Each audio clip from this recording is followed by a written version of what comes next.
In our study of the life divine, Sri Aurobindo is describing the means by which the spiritual being emerges out of the mental being. As a preparation for the description of the actual emergence, he first leads us to recognize nature's method in bringing forward any of the deeper possibilities which lie concealed within us.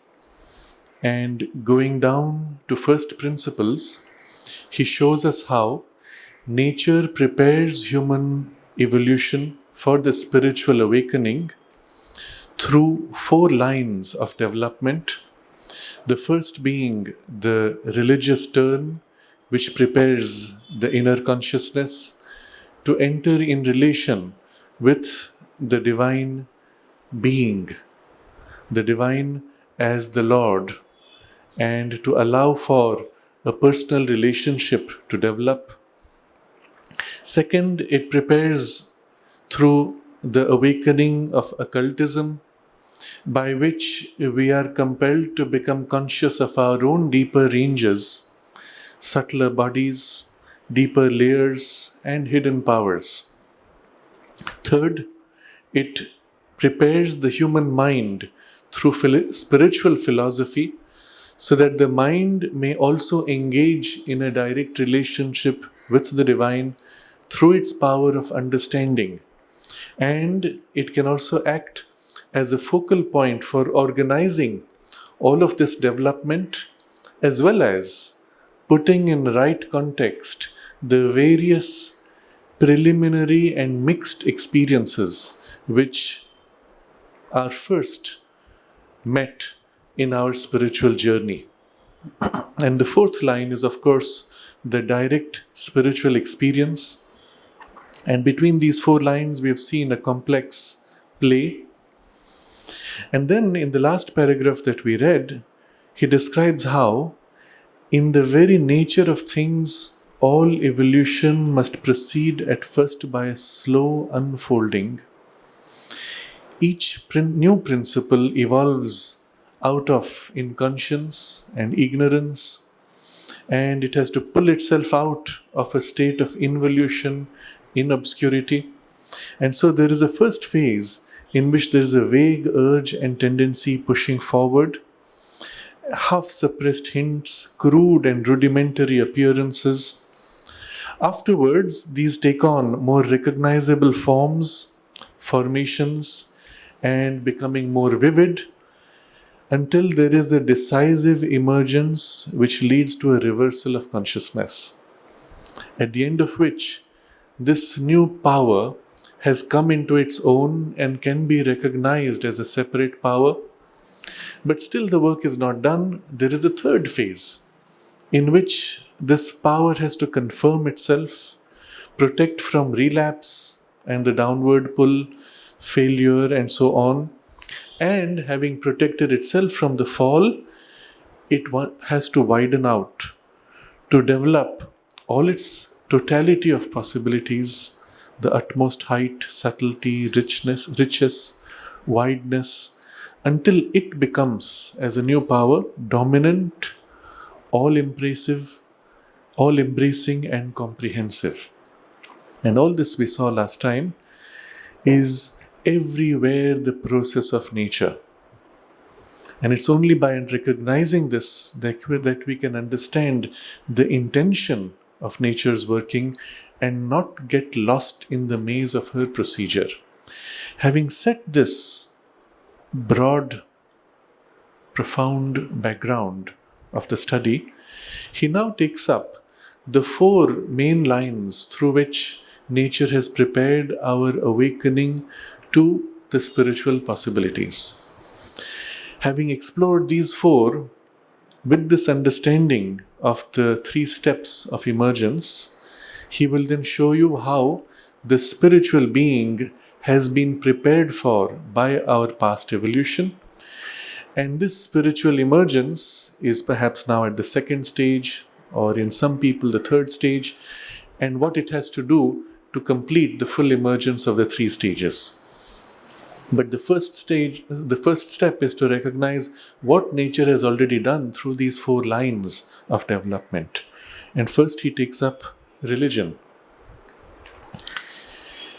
It is this process, what he has described, the four stages.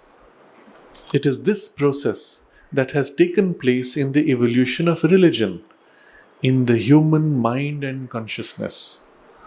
So again, the moment you find the two words, human mind and consciousness, we have to pause and ask, what's the difference? So in the emergence of religion, there is something which happens in the mind, which is the part where we can, of course, most directly recognize the change that religion brings. But there is the part in the general consciousness that religion has had an influence of, and that may not always be obvious. Sri Aurobindo has this very suggestive and even dramatic statement when he says, Christ from his cross, Christ from his cross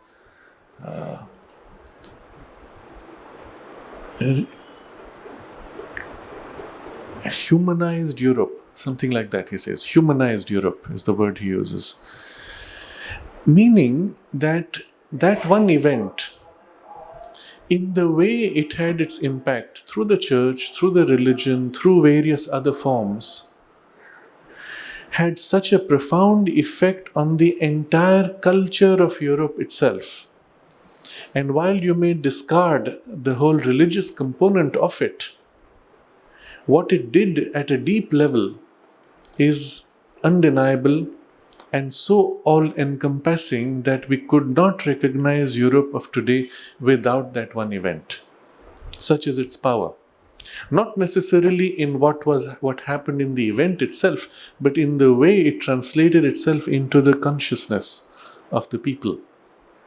Similarly, you will find in India, Sri Aurobindo makes reference to Sri Krishna's brief years in Vrindavan, which opened the whole civilization to the awakening of bhakti and brought bhakti in its most intense form, as in the form that you see, of course, in its most religious packaging and appearance, as a means of entering in deep relation with the divine. And again, what he did with the gopis is not so much important, even if it had been forgotten in the forms of it. The way people saw that or received its impact and translated it in terms of their capacity later. You will see texts written, stories made. Some of them perhaps are not even physically true. They may be glimpses of subtle realities. But the attempt to recognize and establish that in life, that is the impact, the real impact.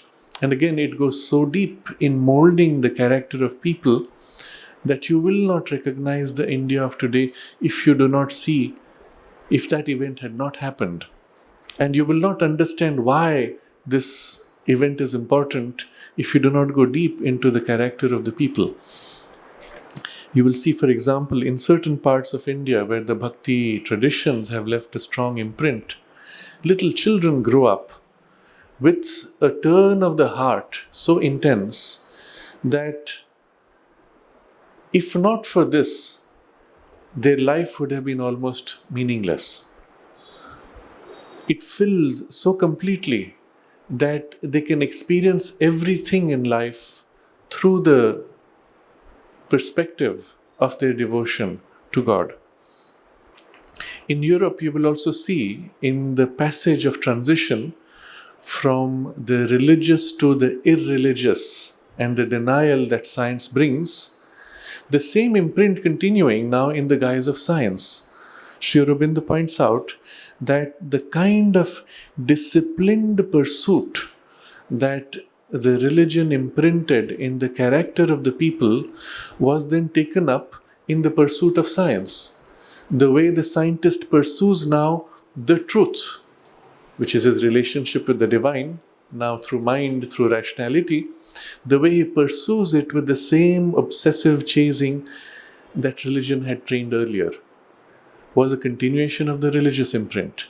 And all of this we have to recognize as part of the overall change of consciousness, as distinct from the more surface part of the shaping of the mind itself. And so, it is this process that has taken place in the evolution of religion in the human mind and consciousness. The shaping of the mind has the imprint, but also the overall consciousness has been shaped. The work done by it for humanity cannot be understood or properly appreciated if we ignore the conditions of the process and their necessity. The very nature of the process we have seen, where he says, in the very nature of things, all evolution must proceed at first by a slow unfolding and the pulling out from inconscience and ignorance. All that is a necessity of the process, and the condition of the process is an initial haphazard, mixed, vague urge, tendency, and all the mixtures which come and so on. All of these are unavoidable. And when people turn to criticize religion or abuse it, or even to dismiss it entirely because of its flaws, it is discarding what is unavoidable. What would be necessary, what would be helpful is that those phases which are unavoidable could be made as short as possible, as least harmful as possible, but you cannot avoid them. And the same thing takes place. I'm going to keep relating this not just to the historical stages of evolution, but the same thing takes place in our human awakening to the divine and even to the spiritual life.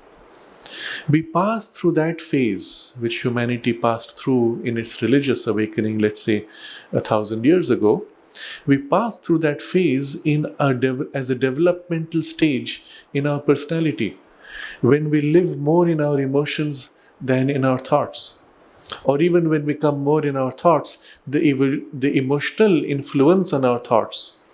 All of these would represent that passage that religion has had. And the experiences we have at those stages would also correspond to the distortions which you see in the emergence of religions. It is evident, he says, that the first beginnings of religion must be crude and imperfect. Its development hampered by mixtures, errors, concessions to the human mind and vital part, which may often be of a very unspiritual character. So let's say we are in a transition where religion is first emerging, and the early humanity perceives some kind of a presence in nature or transcending nature. It looks at a great power of the storm and feels that the storm is not just a physical process, there is actually a being, a presence that you can enter in relation with. Or it approaches a certain space of the forest and it suddenly feels this is sacred, someone is here.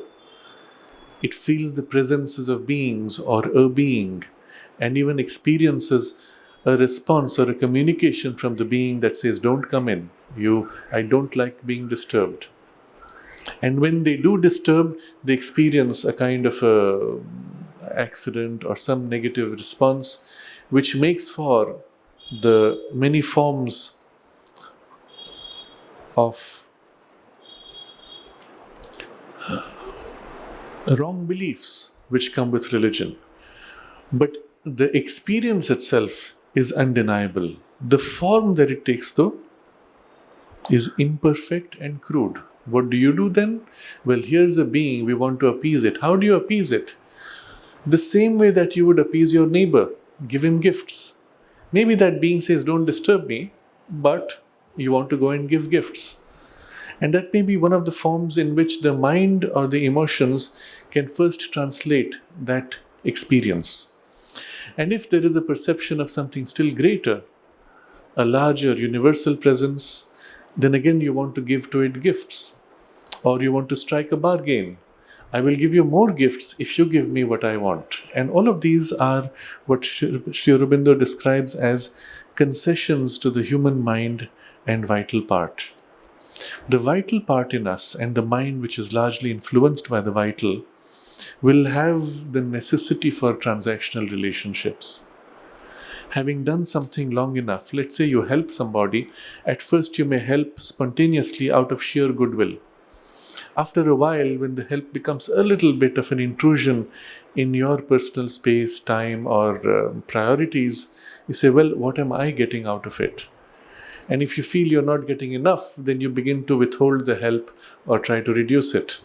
Or if, on the other hand, the person gives back for the help that you have given, you're encouraged and enthused to engage more. And this is a transactional character of the vital nature, which you cannot avoid. It will necessarily creep into all religion. So he has described hampered development by first mixture, errors, and then concessions to the human mind and vital part. And mixtures, of course, will be where you do not recognize the true character of the presence. You mix it with a tree or a location, or you will say God lives there on top of that mountain. That's the location where either God lives or the gods live. And you identify a physical location with what would be otherwise a universal power. And of course, these are mixtures because you had an experience there, so it must be that there the presence is. And every now and then you have an experience far away from that mountain peak, and you will say, well, God has come down from the mountain to meet me here.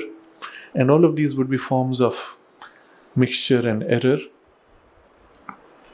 But the concession to human mind and vital, which may often be of a very unspiritual character, the transactional mentality is not at all of a spiritual character. But if we understand how we tend to project our human relationships onto the divine, we can recognize all these tendencies in the early stages of religions. Ignorant and injurious and even disastrous elements may creep in and lead to error and evil. So ignorance, you cannot fault somebody. You have seen that, and this was a problem in which you see in many of the old cultures.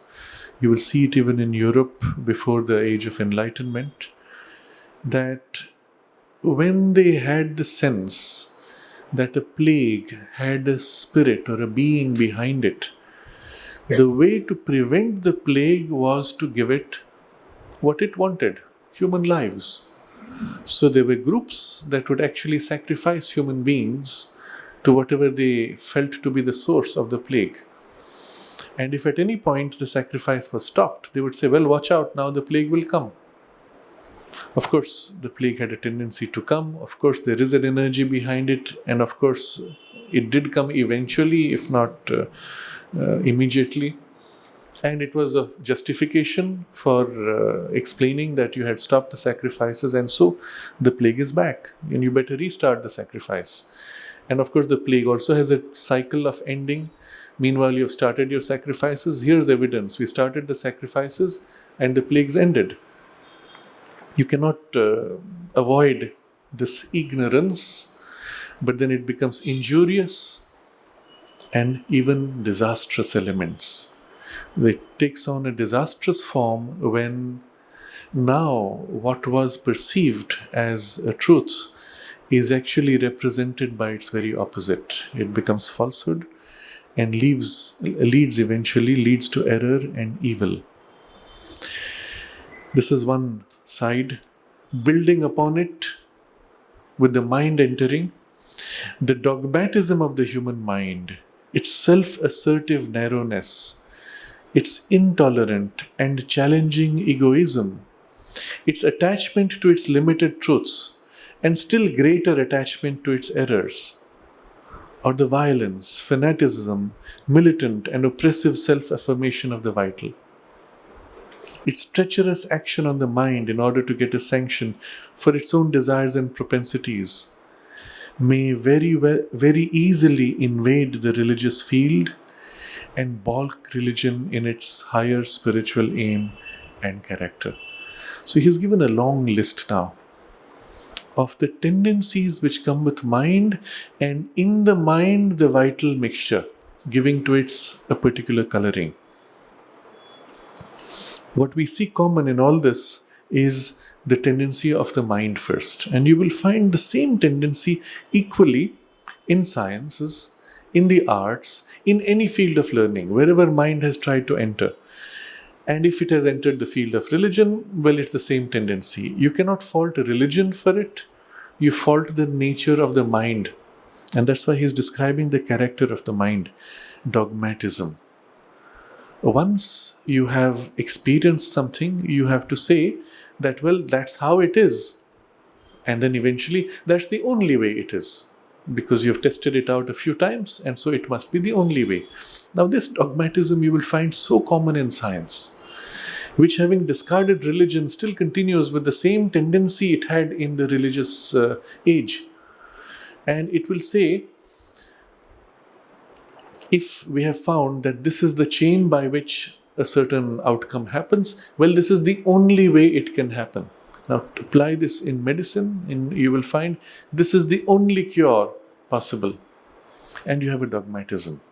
And when somebody bypasses that method and shows a different method, they will say, it is impossible, you are religious, fanatic, extremist, label them or simply ignore them and turn away. In what way is this behavior different from the religion?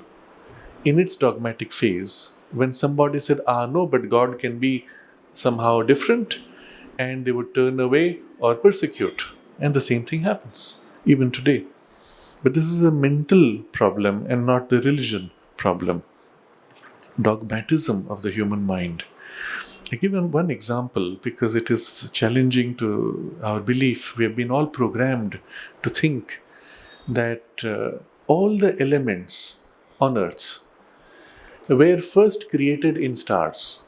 So in the sun, it was like a pressure cooker. It squeezed hydrogen to create helium, squeezed hydrogen to create each one after the other, all the elements, and then exploded and released all those elements which have become the Earth and other planets.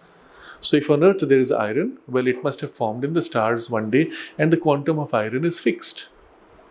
Equally, the quantum of all other elements is fixed. If you think about it, the logic does not fit the facts. If all of these elements were so made, then their clustering on Earth should have been much more distinct. What you find is specialized types of minerals in one patch, and then in another patch a different specialized mineral. And it seems as if certain minerals are only found in one place. If everything had been churned inside the sun and exploded in chaos and brought together in chaos, they should have assembled in neat strata. But here you don't find that. In fact, what you do find is many of these metals inside the earth form like veins. They speak of gold vein. So if you find a piece of gold embedded in soil, you can go further and it's as if a line.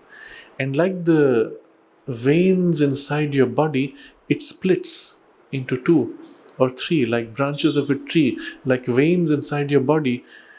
And as you go to the point where the gold begins to thin out, you find a particular mineral, which is almost as if suggesting that it's a precursor to becoming gold. So if you go back 100 years, they actually recognize that mineral as part of the evolution of gold, that through that mineralization, gold is formed. And they believed it.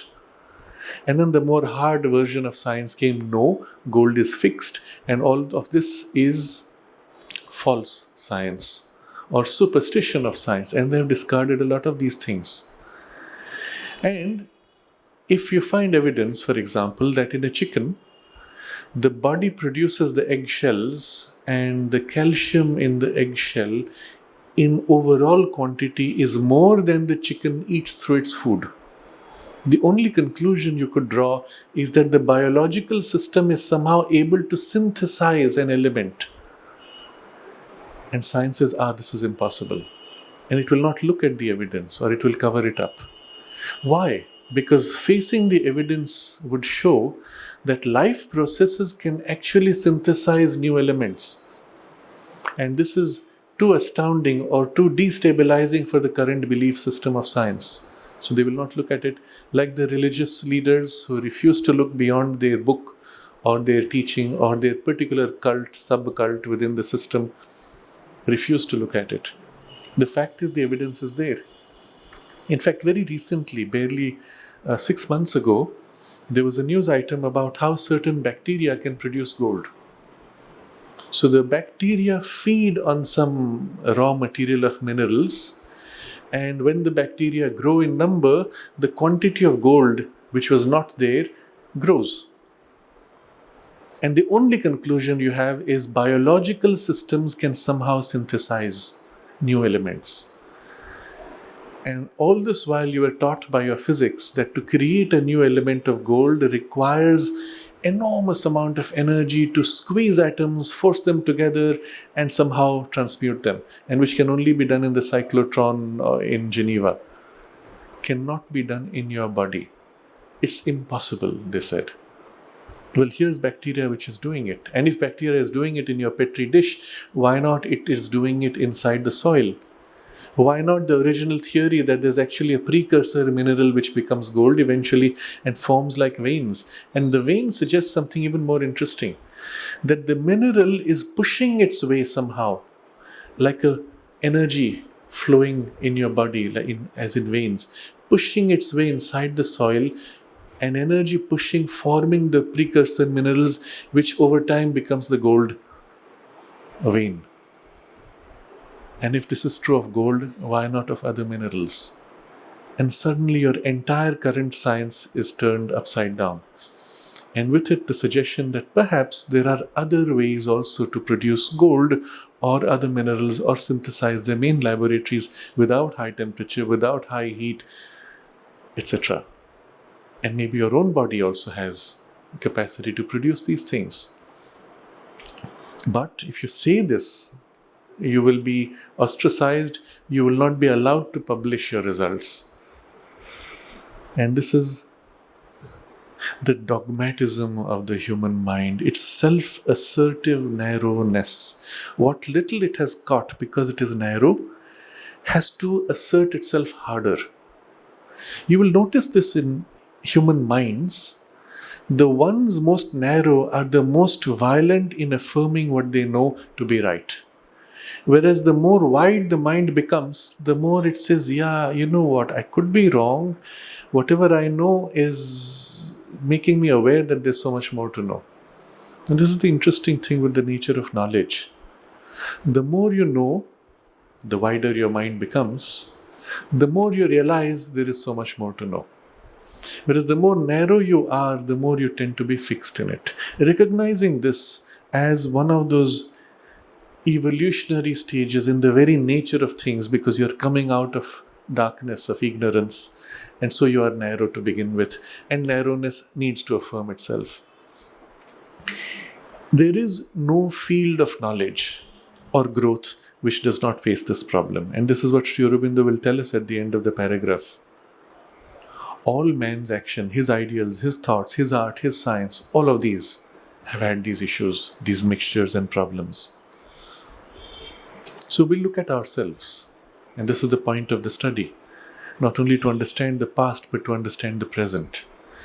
Every time you find yourself asserting in exaggeration, saying, this is it and not any other, know that you're wrong.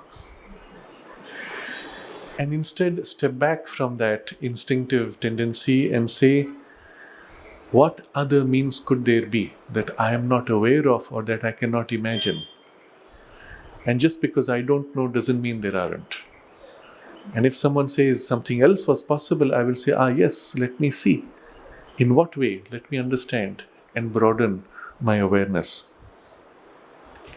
So the self-assertive narrowness, and then its intolerant and challenging egoism. How dare you try to prove me wrong? And at that point, it's not about knowledge, it's about me. I am your boss. You have no right to speak to me like this. I've even heard people say things like, I am a former student of the ashram school. You cannot talk to me like that. Ah, yes, having been a student of the ashram school makes you somehow an elite, and as if the world and humanity must somehow bow down to you. And I don't know where this comes from, but it's part of the culturing in the upbringing, a kind of an elitism, which my teacher, M.P. Pandit, was very disturbed about. And he said it is something to do in the very air of the upbringing of the ashram. And I'm putting it in this context because you can see how easily a spiritual awakening like this could catch itself or trip on any of these distortions common to the religious emergence. Because after all, religion is nothing but a first attempt to open to the spirituality through that gateway of the four. And so here also, there'll be tendencies of this religious type to come up. And the dogmatism, self-assertive narrowness, intolerant and challenging egoism are all there. And one of the forms it takes is we are somehow more special because the ideal set before us is higher than what has so far been taught, spoken about, and worked upon, at least broadly. And that itself, the fact that you are now reading about this higher ideal or choose to align to it, makes you somehow more special. And so people often say, you from Sri Aurobindo ashram or disciple of Sri Aurobindo, how can you behave like this? And Sri Aurobindo's point was, of course, that you don't judge, or they will actually use it to blame Sri Aurobindo and the mother. Oh, that must be such a bad place because people from there behave like this. So we had a problem when people went from the ashram to Orissa, and some of them ate meat.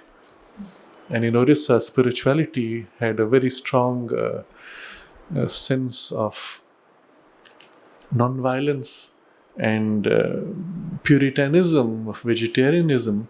So they had a bit of a shock when this man said, I want to eat chicken. And the people looked at each other. They didn't know what to make of it. What kind of people are coming from the ashram? And of course, the tendency is then to judge Sri Aurobindo and the teaching from it. And Sri Aurobindo says, no, it should be the reverse.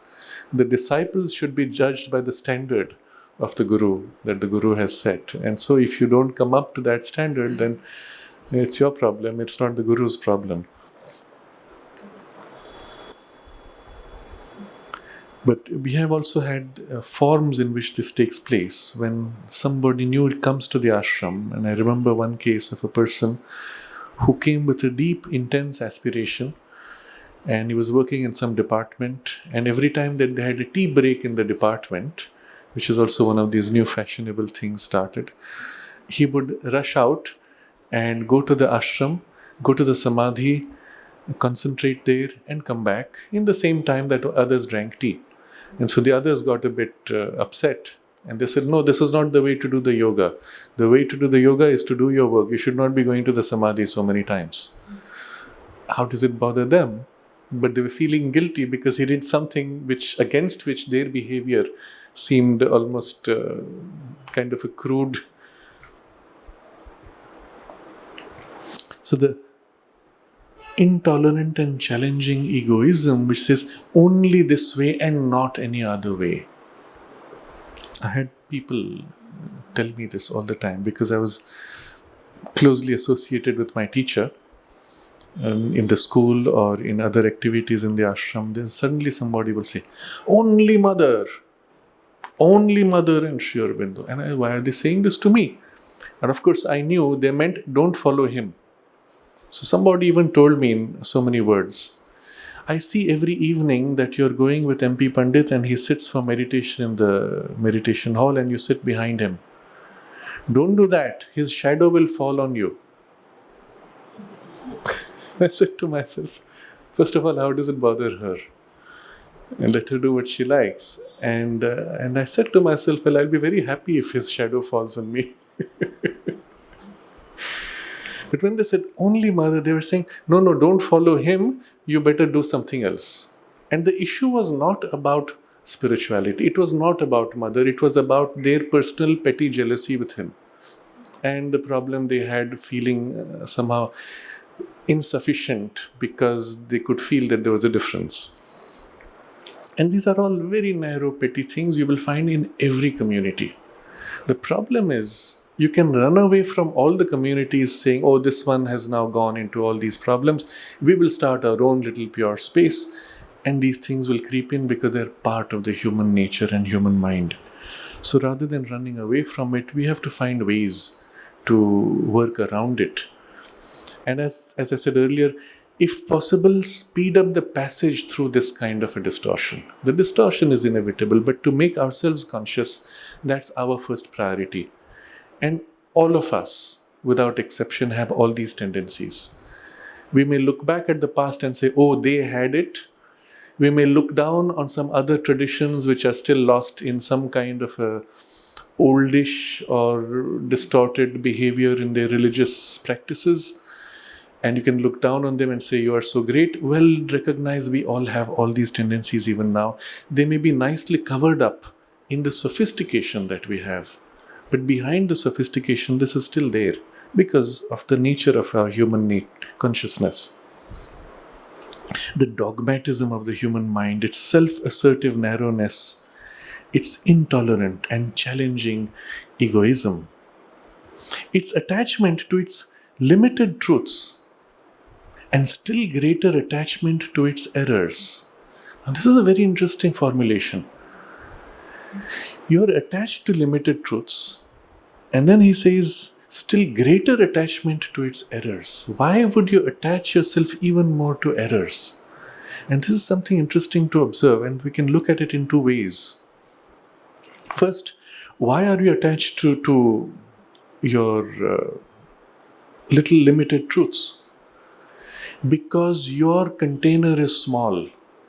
And so the truth you can catch is also small. And then because that satisfies your container, to have something bigger would overwhelm your container and you wouldn't know what to do. And so you have to attach yourself to the small piece. I'll give an example here and I will take also maybe go a little more in detail in specifics.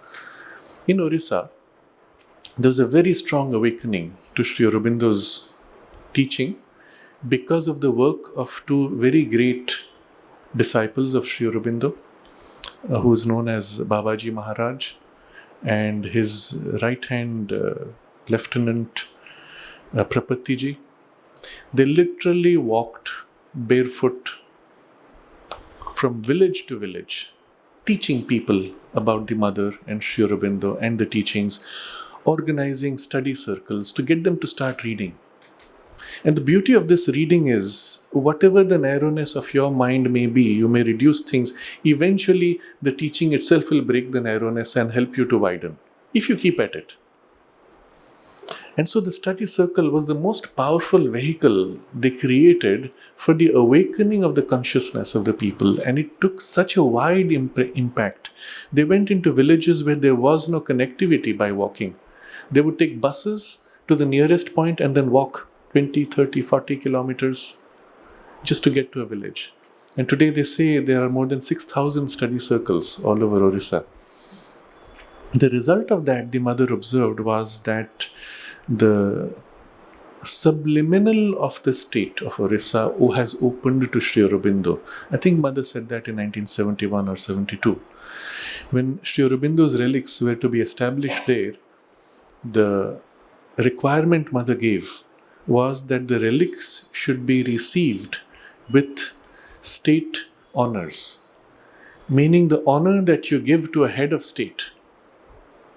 That means the head of the state level on the other side comes with his whole troop and the band and all the military and whatever else is required to greet another head of state. That is the honor to be given to Sri Aurobindo's relics.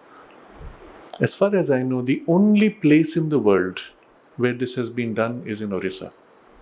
And it could be done because all the way through, from the common man to the chief minister, the culture of devotion was so deeply embedded. And a large part of this is the result of the religious forms around Lord Jagannath and various other great devotees of Jagannath who have imprinted bhakti into that soil.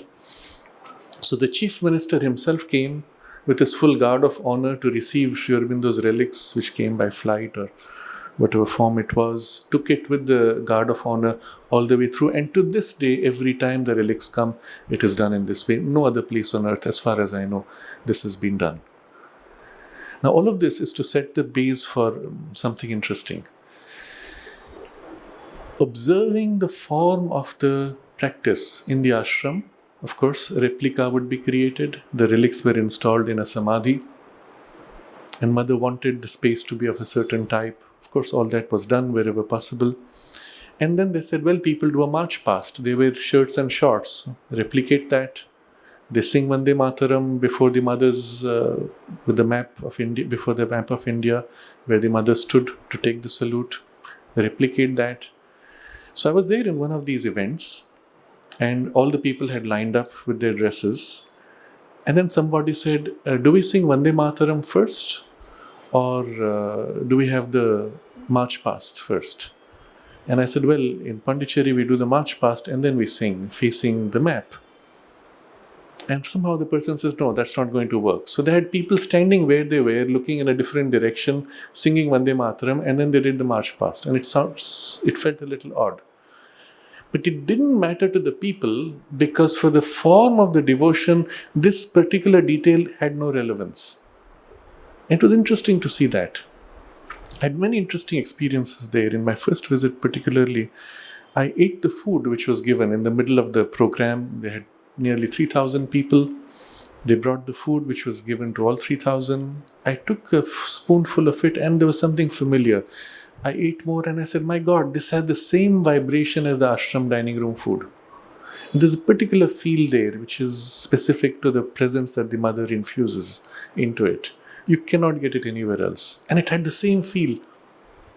And so I said, who cooked it? And they said, oh, there's a whole team. I said, where? Let me go and see. Going there outside, it was an open courtyard. There were trees, grass, mud. It was not a hygienic, normal sense place. They had large vessels, they were cooking, and a lot of people working. And I looked at all of them and I said, no, where did the vibration come from? And in front of it, in the break of two branches of the tree, a photograph of the mother had been kept. And they had done a prayer before they started the cooking. And that was it. I saw that and I said, this is it. They had all concentrated, invoked the mother's presence before starting cooking, and that was the result of it. I mean, this was an extraordinary experience for me to see those things. And then, now I come to the part where you see how the attempt to capture a truth takes this form. They organize themselves. Now, when you have thousands, 6,000 study circles, people growing through that, eventually they go into different activities. Some become doctors, some became engineers, lawyers. And we need to organize this. So they created Lawyers Association, Doctors Association, Engineers Association, Sri Aurobindo Engineers Association, and so on, which brought these specialized fields and people working in them together to express their devotion, but within the context of that field. And then to turn that into service in various forms. So people from the Engineers Association would give service when engineering requirements were there for centers. So as the organization went on, they created a youth group, obviously. And then they created a special group called Army of Light. First, the word army makes you think. Well, their goal was to go and work selflessly to help others. Wonderful objective. So I looked at the charter of the Army of Light. And the charter said, very simply, that we will practice the repetition of mother's name. It was called Nama Japa. Nama is the name, Japa is repetition. So repetition of the name. And then the byline was, which is the only way to attain the supramental transformation and do the integral yoga. That's where I had a bit of a reaction. Which is the only way to attain. And look through all of Sri Aurobindo's writings, all of Mother's writings. You will never find such a statement. But it was a particular formulation of one of the devotees who had caught a certain practice which to his consciousness was the only way he could exercise or express his aspiration or devotion, and it had got now embedded into a system and was going to work through that now into thousands of minds, telling them this is the only way to do the sadhana. And you can see how dangerous it is. So I was there at a public program, and I was going through these documents, and I said, my God, this is heading for a major problem. You can see how it could easily become a religious turn and so on. And I said, I have to speak about it. And if they don't like what I say, they won't invite me. I don't need to be invited, but I'll speak. And when my turn came to speak, I got up and walked up to the podium. And as I was about to speak, I was about to open my mind, there was an extraordinary experience. It was as if from high above, a piece of crystal broke and fell into my mind. I have no other way to describe it, so I just describe as it was experienced. I felt the clink as if of the crystal falling, and it had rich facets as if encrusted with gems. It was literally a piece of today I will use the vocabulary of an intuitive piece which fell, but it had many facets. And I was just aware of it, and it was unfolding, and it gave me a vision of what is to be. And the result was, what I spoke after was completely different from what I had intended. And it was as if the mother showed me what was her intention through this whole process. I'm going to go in some detail on this because it will help us to understand what we are reading now. As a practical example, what was shown was the plan or the vision of what Mother had in store for Orissa. And it was shown that there was no other place on earth where this could be done in this way. You see, Orissa has also had extreme poverty going back the last 100 years. It was not so before. It was one of the wealthiest, one of the most resplendent. Culturally, it is still one of the most rich and diverse. But in poverty, it has been extreme in the last 100 years because of a series of famines. And the last big one, which was still under colonial British rule, when 4 million people died of starvation, when British troops came and took away the food that they had grown. This is 1946, 45, 46. So you can see the effect of sustained starvation on people and the poverty, the way it breaks down all systems of industry and so on. And of course, everything moves to the villages, the industries. But so the poverty was part of the picture, and the deep devotion which had been established over the last 500 years, in which people are willing to let go of all personal interest for the love and devotion. And in that context, which you do not find to this degree anywhere in the world, I saw what she was wanting to create was a kind of a gigantic Auroville space. Literally, the sense was what is being created in Auroville at the scale of a township could expand into the scale of a state, where there would be no need for money exchange because everybody would do what they had to do out of love and devotion for the greater ideal. And everything could be built up, entire centers, entire workspaces, hospital facilities around the center, and everything necessary to sustain a healthy village life could be built up around that focal structure of devotion with no need for money.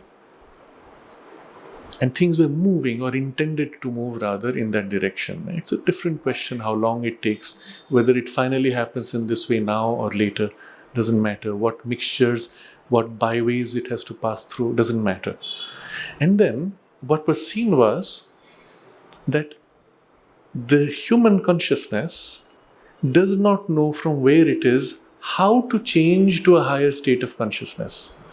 It doesn't know what the higher consciousness is. So how will it change? But if it does not make effort, it's not going to change at all. So what was seen was that the people had to make an effort to move within the groove that they understood. And when they moved in their groove, the mother's force would nudge from below or pull from above and lift them. But if they didn't move, the force could not lift. So the insight was that it didn't matter in what way people moved, as long as they moved to the best of their understanding and capacity, and she would intervene and lift and give the change that was required. And seeing this, I understood the context, in this context, what had been prepared in that documentation. There was a list, a charter of 10 or 12 points for the Army of Light. That was their creed. Literally, the word we will use is creed, belief. And it had that character, which was a limited truth captured, formulated, fixed, and frozen into a formula. And I said, it doesn't matter. What matters is that people start putting into practice what they can and what they like. And she will lift through that and widen the consciousness and widen the mind and free from its limitations. What is interesting to see is the organization itself did serve purposes at various times, but this peculiar form in which it was attempted to bind it never worked. Innately, the nature of the study circle and the fact that each one was studying directly from the mother and Sri Aurobindo's writings was enough to keep forcing the narrowness to widen and break any attempt to lock it down. I don't know subsequently how far things have moved in the direction of that vision, but the way the vision came and the way this was shown, the next words that I spoke were in that direction. I said, I saw this, I was about to comment on it, but here was what I was shown. And so I said, literally, it doesn't matter what you do. As long as you do something that fulfills your devotion and your best current understanding and makes you move forward, she will lift you because you're open to her. That's all that matters. The rest doesn't matter. So I'm putting it in this context to highlight the nature of this tendency to narrowness and attachment to limited truths. I read an aspect of the teaching, and for me this worked, so I catch this and say this is it. But if I keep putting this into practice, eventually it will force my consciousness to widen. I've gone in some detail because the other examples will fill in for other tendencies of the religious character, but which you have to pass through in the awakening to the spiritual. And so we need not be afraid of this. I have known of other people from the ashram going to Orissa and then saying, oh, what you have created is a religion. This is not acceptable at all. And poor people to whom they said this, they said, well, we don't know anything else. This is what we know, we're trying to practice. And even that would have been an error to say it like that. Rather, the thing would be, yes, great, but don't stop with this, keep going, because after this there are also other things to do. Keep going. So the point I was getting at is the need for narrowness and therefore attachment to its limited truths. Once you have now affirmed the limited truth, the truth becomes an error when it has lost its utility and the requirement of the current evolution is larger. What is error? Truth which is out of place. Truth which is distorted. The same thing you put back in its right place and you unwarp from its distortion and you have a truth. Ultimately, there is no such thing as an essential error or falsehood. Error is truth which is misapplied. Falsehood is truth which is deliberately warped. The difference is deliberate or not in error and falsehood. So the moment we have come to a stage where what has helped me now, let's say I have done this practice of repetition of the name, it has brought me to a degree of development, and now the challenge of my evolution opens me to a wider field, where perhaps I must learn to relate to the Divine Mother in the silence of my mind without the mechanical repetition of a name. And at that point, the pressure of the larger truth creates as if an insecurity and a fear in the limited truth, which has now become error. I feel that and I cling harder to the error now. What was earlier a narrow truth helping me now becomes an error preventing me, but I need to cling harder to it because there is too much sense of loss of that which I have cherished so much in the transition. And so you see why he puts these two things together. Its attachment to its limited truth and its still greater attachment to its errors. Now you're clinging hard because it's as if being dragged out by force of the larger truth which is breaking your narrow truth. Often people have this transition in their spiritual practice where I used to have these experiences, I used to do this, now suddenly it stopped and it's not working anymore. And rather than saying it is stopped and it's not working, you say, well, that is stopped, what has opened instead? And catch the movement that the truth has actually taken, the turn it has taken. And because of the nature of this emergence out of ignorance to light, the movement is always zig followed by a zag.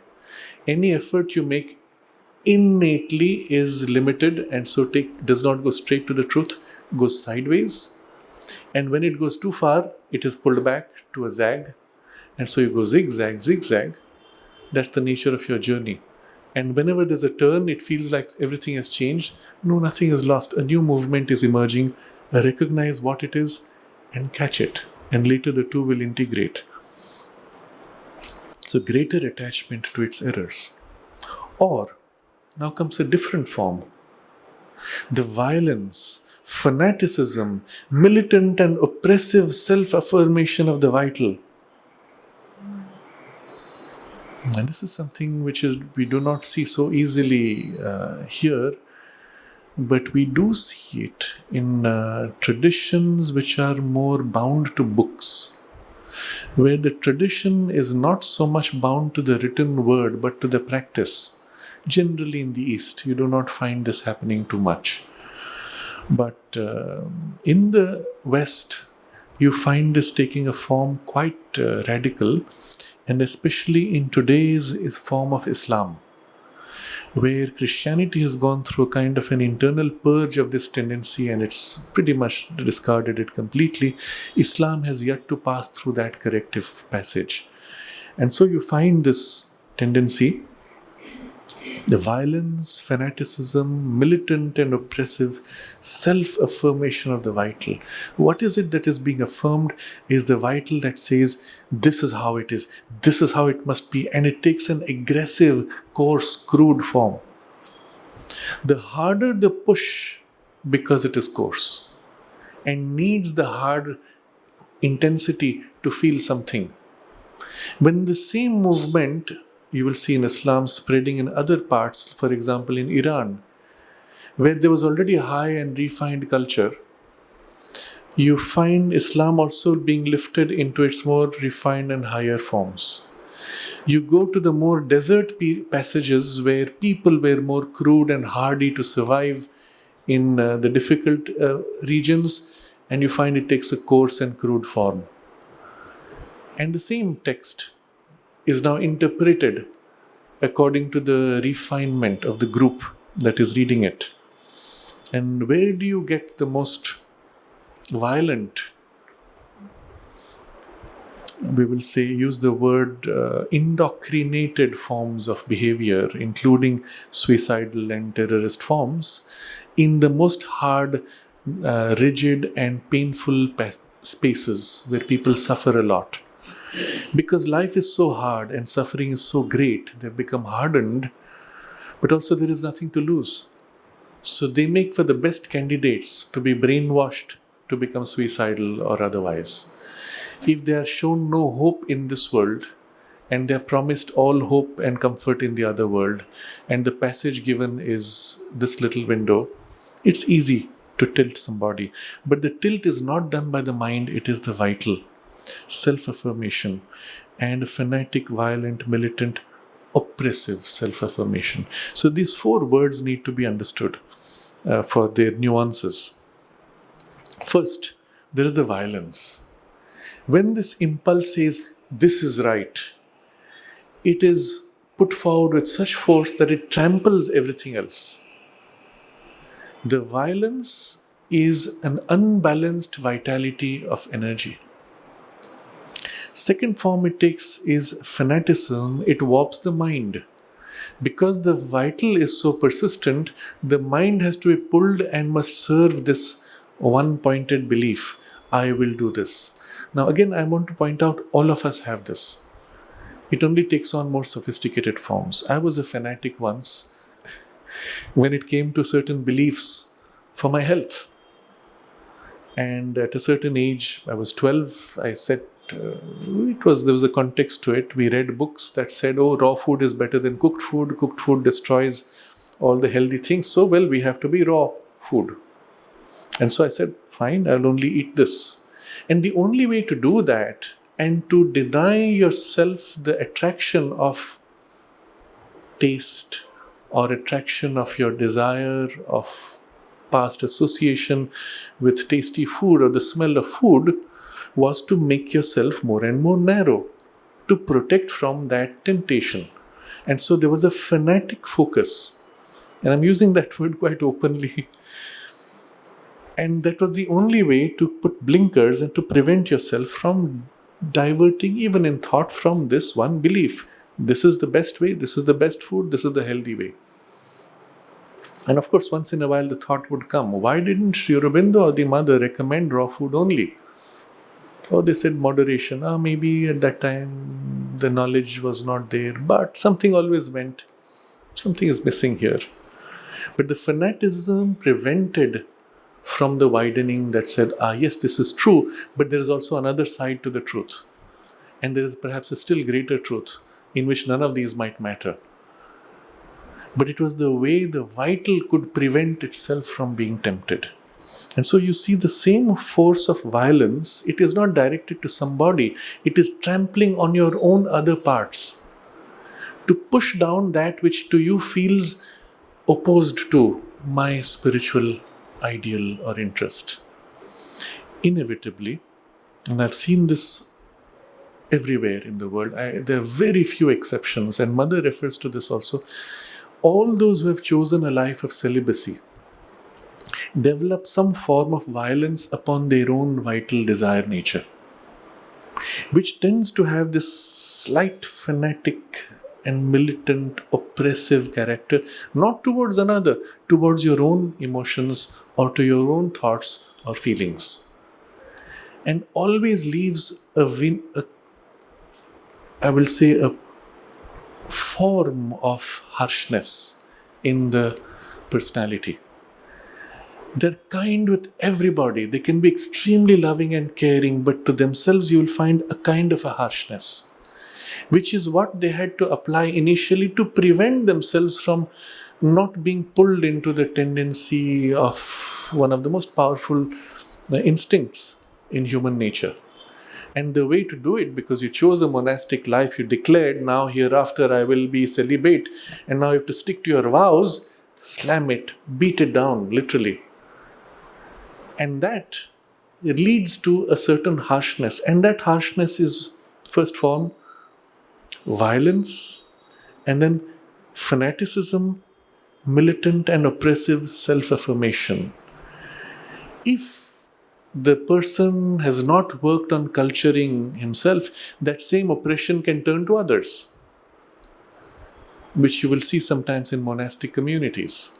But the head monastic, who is so rigid, now imposes his rigidity on everybody else. And because he punishes his body, he expects others to be punished the same way he punished himself. There is the other view, which you will find in many Buddhist traditions, that says the more you suffer, the more you have compassion for others. And so you recognize that others are suffering, and so you can be more compassionate to them, even when that is practiced, which is the case in many of the Buddhist practices. To the person, to himself and his own vital nature, there is still this thing which remains as a fine coating somewhere. And I'm saying this having met many people who were such wonderful people. Being in their celibate tradition, there was something of this harshness hidden inside, although to themselves. And Mother speaks of this. To be able to feel the love of the divine or manifest the love for the divine, of the divine, without needing to suppress or allow the distortion that it takes in human vital desires, and particularly the sexual forms. That is a very fine balance, and it's not easy, it's difficult. So let's recognize that everybody who may choose such an approach will pass through this passage of violence, fanaticism, militant, oppressive self affirmation of the vital. Maybe to yourself, maybe to your own desires, emotions, etc. Having passed through that initial passage, can you now remove and dissolve this? If you can do that, then you have prepared the way for your vital to open to become a vehicle for the divine love. If you cannot, this layer of harshness which you used on your own vital nature is going to be always like a barrier, preventing the full and free expression of the divine love. But you can see how this tendency in yourself easily spreads to others around you and then easily becomes a tendency in the society. And then it becomes self-perpetuating. There are people who then revolt against religion precisely because of these forms of violence, fanaticism, militant and oppressive self-affirmation of the vital. And he's using terms which are so generic to the grade of consciousness that you can see how it applies to an individual, to a group, or to our entire civilization, or to our entire phase of human development in history, where we have passed through such things. And so when you see somebody stuck in that tendency, we recognize that it's a passage. Can you help the person move out of that passage quickly now and get free of these distortions? That would be the way forward.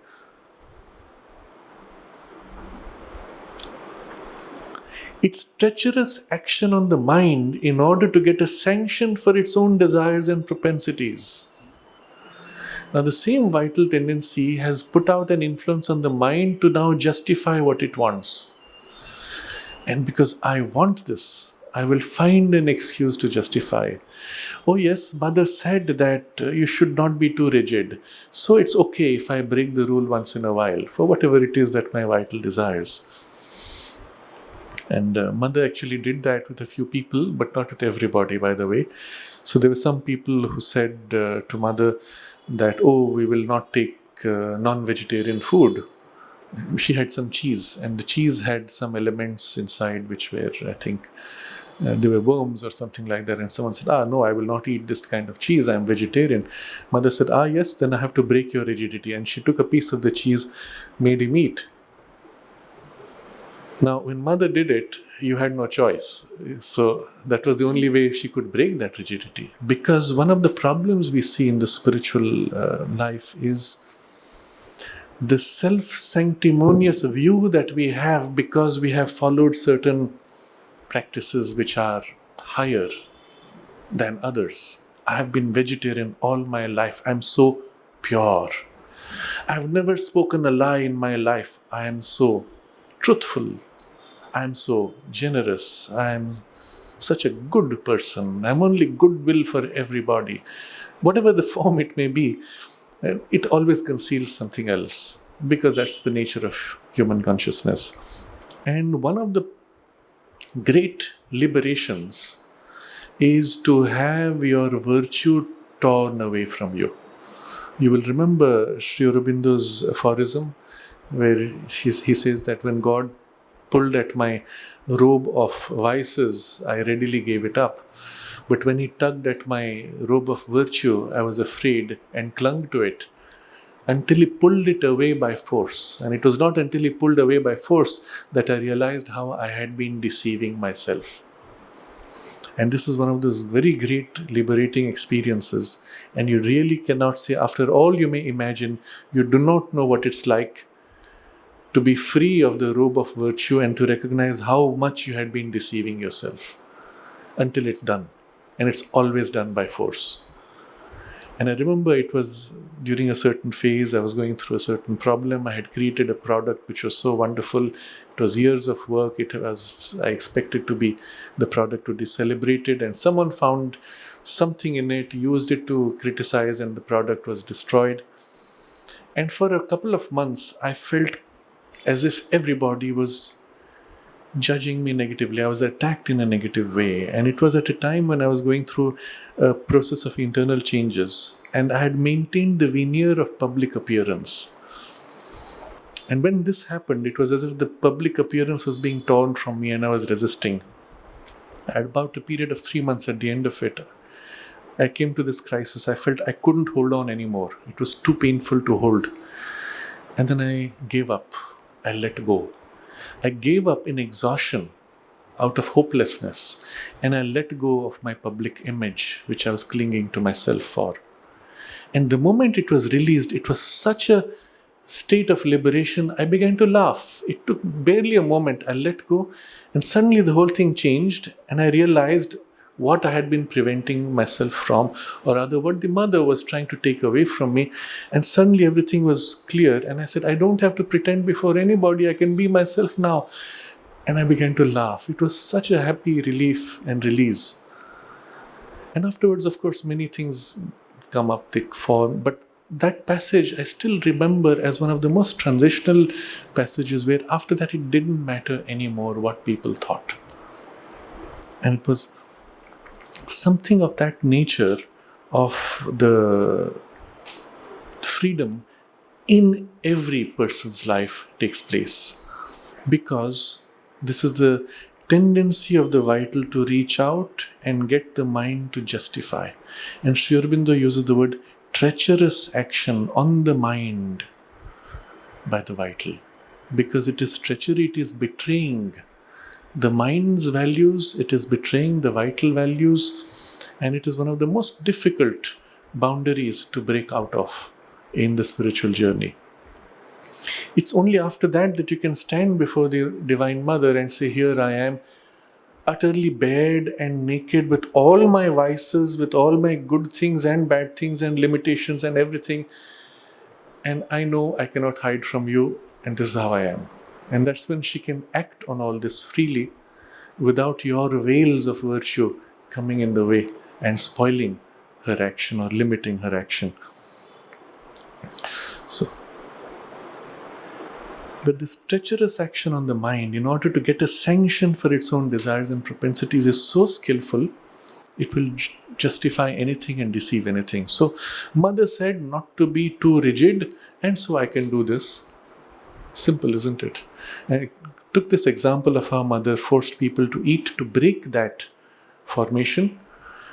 But it happened with me again when Mother's attendant, Kumudben, was sitting with me. We were in something, they were doing some work, and there was a little bit of alcohol. They were using some medicine which was based on homeopathy, and there was a little bit of alcohol.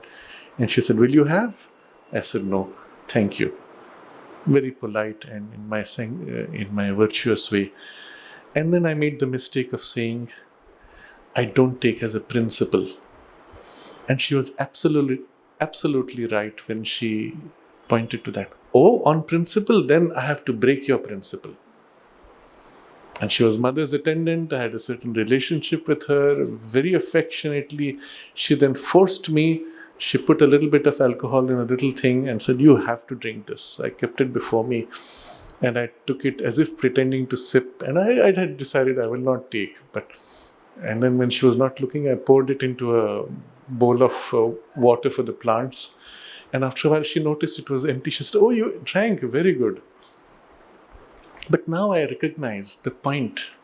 The moment I said on principle, it was this little ego, which was so proud of itself. On principle, I have never drunk alcohol. Wow. You see, sense of self-importance. It was subtle, it was hidden. Now when it is exposed, I can say it was not subtle. It was very crude, it was very basic, it was totally condemnable, but it was so well hidden it seemed subtle. That's all. Today I will be able to look back at it and say, oh, how I was deceiving myself. And of course, I have had alcohol slipping in. I'd eaten chocolate which had alcohol. I didn't realize. I said, oh, okay, that's what it is. Oh, so what? And even if I was forced to drink, I would say, okay, so what? But I may still choose to not drink. That's a different issue. But that sense of I have never taken, on principle I don't take, was a pure egoistic movement. If we look into ourselves, we will find so many such. And we so carefully cover them to say, oh, I don't have an ego. I am so nice and generous. But it's there. And if it can crop up in a person, it can extend into a collectivity, it can extend into a civilization, and so on. What is the essential character of it? The vital reaching out to justify, and it warps the mind to tilt it. And the logical power is tilted, and you do not even realize that you have twisted it to justify what you want.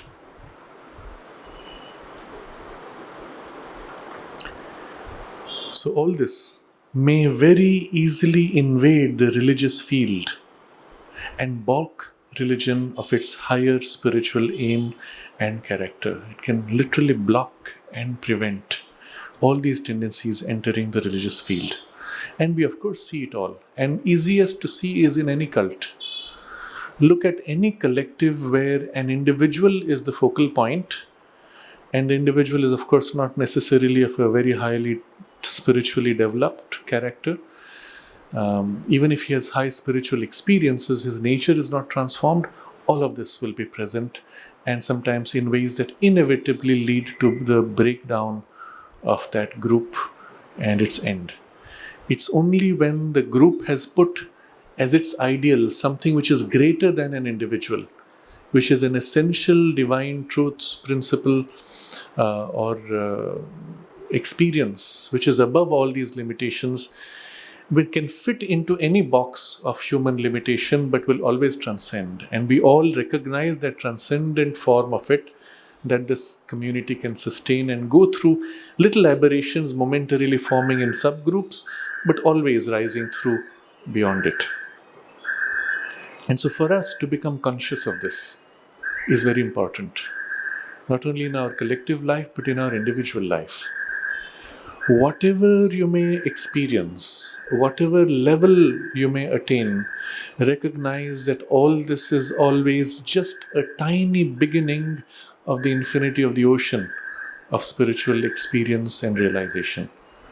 And so the moment you say this is it, you have made a mistake, you know that you're fooling yourself. Rather recognize this is the beginning of something much greater. And every time that you will open to something greater, you will look back at this and say, oh, that was so immature and just the beginning. And when you have reached that, you will one day realize something beyond that, against which that would be just a beginning, and so on. But you can see how a religion can easily lock itself and get lost. And the higher spiritual aim and character can be completely gone. Only yesterday I saw a news item in some part in Africa where they had, in a seminary of Islamic teaching, 500 children who had been shackled, beaten, abused in every way possible by the teachers. And the parents had actually come to give their children, hoping that they will get some deeper spiritual training and some education. And this is what was happening behind the scenes. How do you even explain that? You cannot say it is Islam. Perhaps it is easier in a religion where the forms are naturally more violent. But still, you can recognize how finally it has nothing to do with the religion itself. It has to do with the people who then utilize the forms of the religion to justify their distortion. So the next sentence, under the name of religion, much ignorance may hide, many errors, and an extensive wrong building be permitted. Many crimes, even and offenses against the spirit, be committed. And this is all part of that continuing discussion from how ignorance emerging through all this can happen. Ignorance can hide errors, extensive wrong building. Now this is interesting because this is a new term we are meeting. You build structures, you build beliefs, you build teachings, you build philosophies, and they can be entirely wrong. And this is the problem you will see in many of the teachings which claim that after death you will be rewarded by God if you have followed the book, or you'll be punished by God if you have not followed the book. Now straight away one can say this is false. And it's not nice to say it in front of somebody who has a book and he believes in the book. But no book can limit God or the teaching of God. I have a friend who often faces this in his challenge with practicing Christians. They're very devoted and they represent Catholic Christianity, which is much refined. But the moment they enter into the Bible says this, his first question to them is Bible greater or is God greater? And they get into a bit of an internal conflict. Obviously God is greater, but they know in the very act of saying this, they are saying the Bible is limited. And so they hum and haw and avoid the question. Nobody dares say the Bible is greater than God. But the moment they accept God is greater than you, he asks next, do you think God's teaching is limited then to the Bible? And whatever he revealed then 2000 years ago, there's nothing more for him to reveal, that it exhausts all his revelation, that he cannot continue to reveal. And all this, of course, breaks completely their fixed framework of the Catholic teaching. And in many ways like this, he has other forms in which he plays this question, but always placing the highest reference with any existing creed, belief, and put it in context, who is greater, Christ or God? And you cannot say God is inferior to Christ. You can say Christ is God, but still there is a limitation in the form of his expression. Okay, but he's Son of God, he's not God. You can play in many ways, but eventually you come to recognize that whatever teaching came, there can be more. There can be something greater, and it does not end with that particular formulation. But the wrong building can take on such complex forms that you are locked into a belief and you live in fear from that belief. And I've known cases where people all their life, having been born Catholic, having been brought up with the fear of reward or punishment if they don't accept the church and confess and so on, and then having rejected the teaching, having become atheist, lived all their life happily in their atheism, following whatever their desires wanted. At the time when they were about to die, the person says, okay, just to be on the safe side, in case that thing was true, please call the priest, let me confess, and be given the blessing that I'll enter heaven. Just in case. And what that says is the formation which was imposed on the mind was never really dissolved. It was there as a reference always.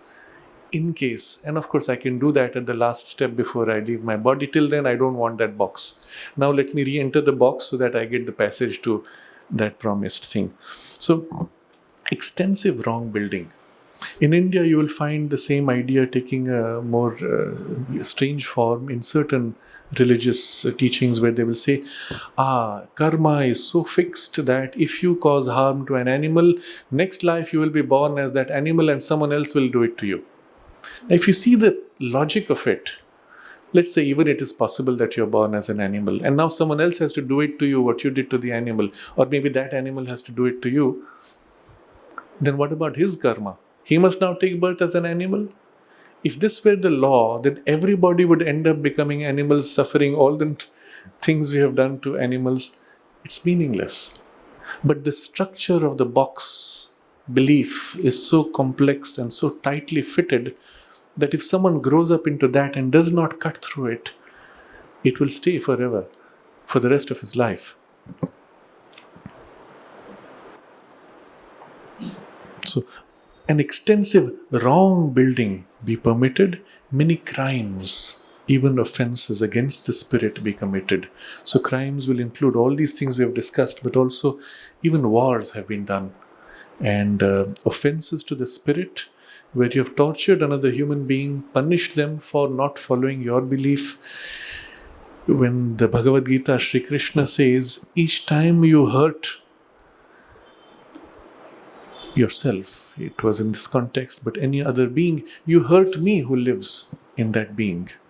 And if you recognize that the divine presence is in every heart, to punish an individual is to punish the divine presence.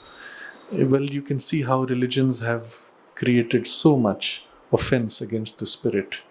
And there are other kinds of offenses, even of mental offense, where you reduce the spirit to your own belief system and so on. But all of this he has mapped out as the distortions that come in that first early phase of the emergence of religion. But then now he generalizes this to all other activities. But this checkered history belongs to all human effort. Checkered, where you have the chessboard, black and white. What is interesting about the checkered structure, and he uses this word very carefully, you cannot go from white to white. There is no way to do that. Because after every white there is a black.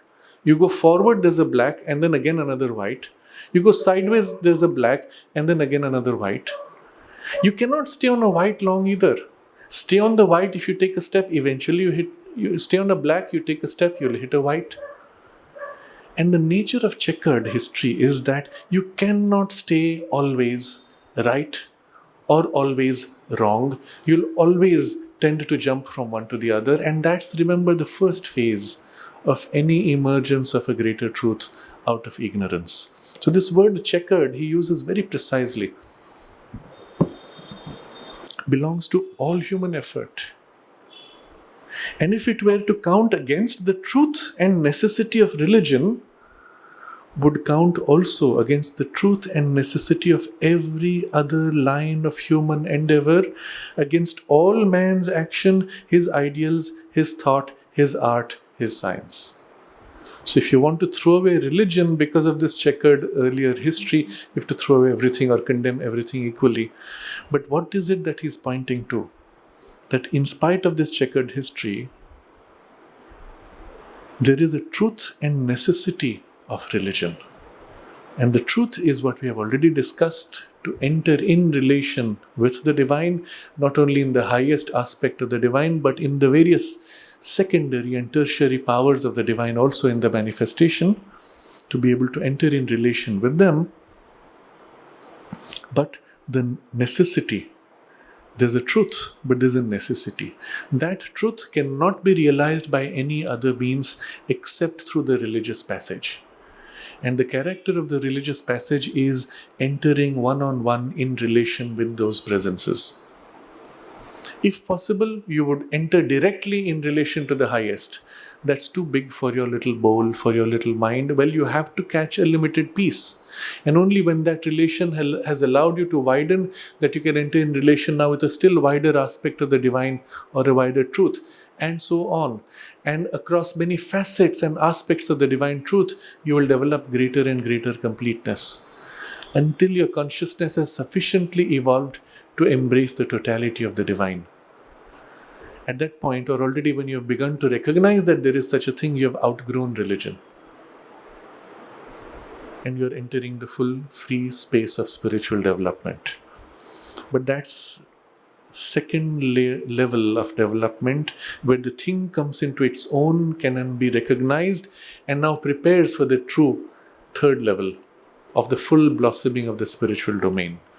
But religion is going to give birth to this spiritual experience or spiritual consciousness or some kind of a knowledge or a first access which can come into its own separate from the lower mental, emotional and vital consciousness.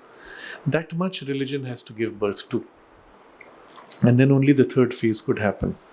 So this is going to be two words he uses: truth and necessity of religion, and equally truth and necessity of every other line of human endeavor would go through a checkered phase like this. All man's action. So, line of human endeavor is a very broad term. Anything you try to do, this will happen. Let's say you're trying to build something new, a structure that has never been built before. Inevitably, you'll have your checkered passage, and all these tendencies will be there. So, you look at Aurobindo, something which has never been created, well, you will have all these tendencies. But if you're living in a consciousness which is more awake, you will recognize those tendencies and quickly bypass. Sri Aurobindo uses this phrase in his letters when he speaks of certain tendencies of human nature and the need to pass through certain experiences. He says, all these experiences have to be passed through and quickly passed through and overpassed. This is the word he uses. You go beyond. And okay, we will have the tendency, we recognize, and we make a conscious effort.